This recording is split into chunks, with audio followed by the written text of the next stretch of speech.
Bana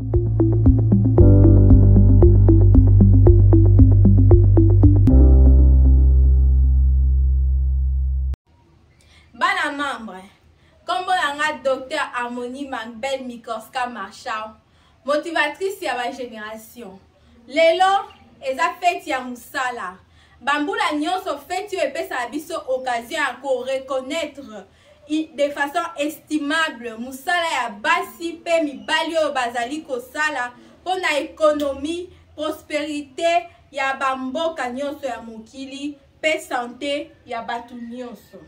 Oyo epesi biso chance ya ko lakisa reconnaissance na biso pona musala ya batu nyonso ya mokili basalaka pona kolesa mwa lipa to saisir biso occasion na bino bae bozolanda biso ba abonné na biso bino ba chéri nanga na bambi bino kombo lelo ba Harmonie na souhaiter bino bonne fête du travail, succès, abondance, promotion, bisous.